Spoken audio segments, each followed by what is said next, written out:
Hello guys, what is going on? NGS is back again for another video. Today, August 27th, 2011. Got myself some McFlurry.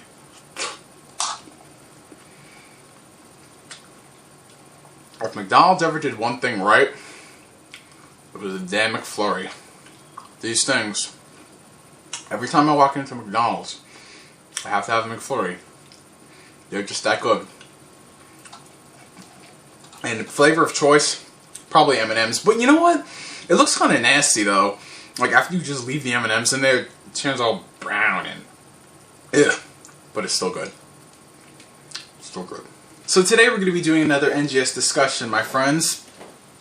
I really like doing these because it's a good way to engage you guys in the comments so you can post what you think about the topic that I talk about. And I really want you guys to get involved on this one because I know everybody has their own opinions on this matter. There's a lot of varying preferences and ideas, so post your comments and your video responses. I really like to see the video responses because I think that's a better way to get out what you're thinking.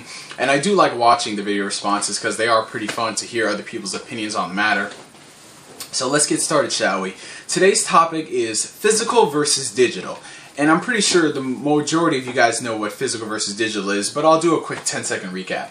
Alright, so a physical format is something that is tangible, something that you hold. And on a side note, this is one of the best series ever created, The Boondocks. It just really is. If I were to sum this up, it's just pure hilarity. Like,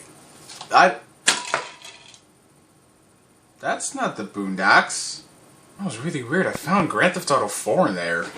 And a digital copy is something that is digital, something that you would download off of the internet, and it is the actual file. It comes with no case, no manual, it's not printed to a CD, it's not on a DVD. It's just a pure digital file. And there have been a lot of doomsday theories in recent years on the death of the physical format. Digital's going to take over. Oh, we're not going to be able to download it. We have no internet. Things are going to be overpriced. You know, just people are overreacting. They're jumping the gun. And since this is a discussion, it's not really a rant on which one is better. I'm going to be giving both the pros and cons to each side. I think I'll start off with digital, and I'm going to give the reasons why, in my personal opinion, digital is a more superior format to physical. So, right off the bat, I think the number one thing that everybody should know about digital is that it is cheaper. The majority of time that you see something that is digital and then you look at the physical version, the digital one is always cheaper. Why is it always cheaper? Because you are paying only for the pure digital content. You're not paying for the manufacturing of the game disc. You're not paying for the game case, the manual. And a good reason why a lot of things these days are priced at what they are, let's take the video games at $60, is because a certain portion of that money is paid towards the manufacturers for the game case because, you know, it costs money to do that stuff. It's the same thing with anything, you know, these things cost money to produce. And that's why when you see the digital version, it's usually like $10, maybe $15 cheaper. And like I said, that is the majority of the time. There are some people out there who like to price them at the same point, which I'm going to discuss on later. But usually, for the most part, cost is always a great reason why digital is a good format. And the second one is convenience, just the sake of the convenience. I mean, it is much easier for me to download Battlefield 3 off of EA as opposed to going to GameStop and then buying the game, because look at it, if it's after the midnight launch, you have to worry about if the game is sold out, you have to worry about lines, you have to worry about a lot of things, whereas if you have it digital, you can just go into Origin, you can download it. I mean, I've never heard stories of where the game has sold out on Origin because all they do is upload the file to the server and then people download it. So you don't have to worry about all those other things, you don't have to go to other stores, so that is a good reason why, for the sake of convenience. And also another reason in the same category, it's a sub-point for convenience, is that it is much easier for you to hold all your items together. I mean, you can literally hold everything you want on a hard drive, and you are able to mix and match the things you want. I mean, if you want on your iPod playlist to have an episode of The Fresh Prince of Bel-Air, along with The Boondocks, along with, let's say, King of the Hill, you could have those all together, whereas opposed to physical, where you could have to either rip the DVDs and make your own separate, like, mixed DVD of your favorite episodes, or bring all of the DVDs together, swap them in or out just to watch the episodes you want in order. So really, convenience is one of the biggest reasons why digital distribution is always going to, is always going to reign supreme as opposed to the physical format. And for people who listen to music, watch movies, television episodes, you can pick, mix, and match. And for people who have books, I mean, you don't have to carry around like 50 different books with you to school. A lot of college textbooks are online, so you don't have to pay the extra money to buy those books. You can bring them anywhere you want. You don't have to shuffle around. You don't have to go to your locker. It's just all in one place. So the sake of convenience is really a great factor. Now, there are some cons to digital distribution, which I'm going to mention right now. Is number one, there is really no what's the word I'm looking for? There isn't really an established form of renting things. Whereas you know how if you were kind of skeptical on a product, you could rent it, you can borrow it from the library. You know, there were many ways. Even borrow it from your friend. Like if you're kind of skeptical on how an anime series is and it's not available online or on Netflix or whatever, you can borrow from your friend, you can watch it. Same thing for a video game, you know, same thing for a book, same thing for a movie, same thing for a TV show. You could rent the items. And while they are trying to get on the boat with providing people with more content, there really isn't a way for you to automatically see everything you want, you know. You are really going into it in gamble unless you've heard a lot of good things about the series in particular.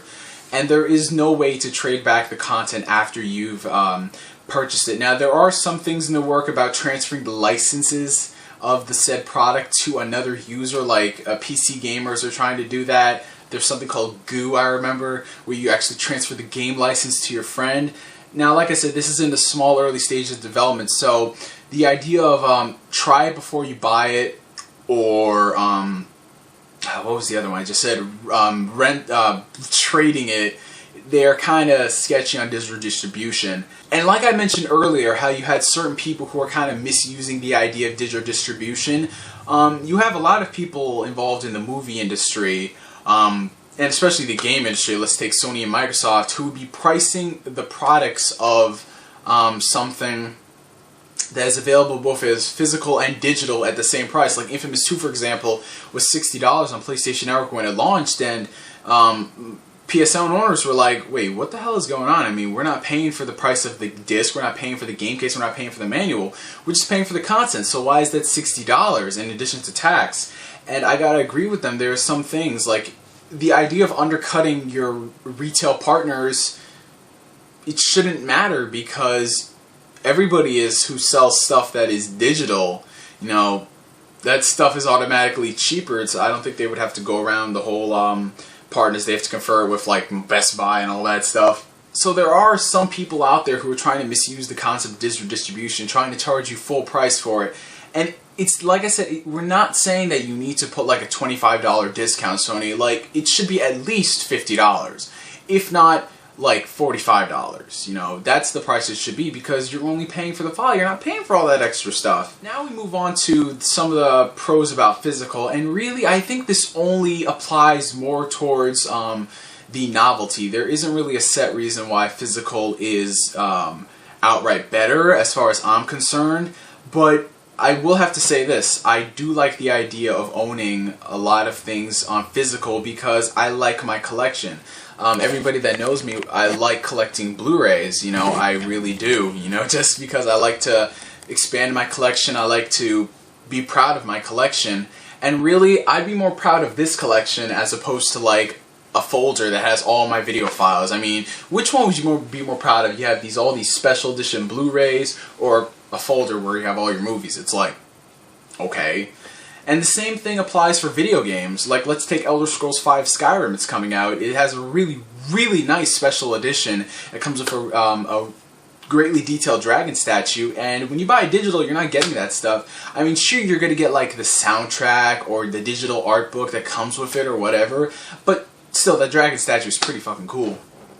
So it really comes down to the novelty, because people like building up their collections. I mean, I'm a collector, and I really enjoy both formats because I can get the most value out of either of them.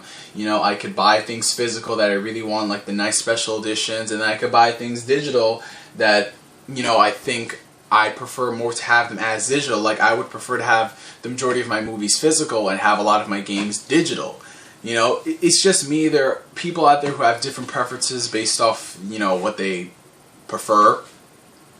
And even talking about preference, like let's take manga for example, you know, I'm in the middle on it, you know. I like the idea of owning manga because it's more for the collector's purpose. And in general, I just like being able to sit down in the living room, you know, pop open the latest volume of Naruto or Bakuman or something, and just read that right there, you know, just because I've been reading manga for more than 10 years now.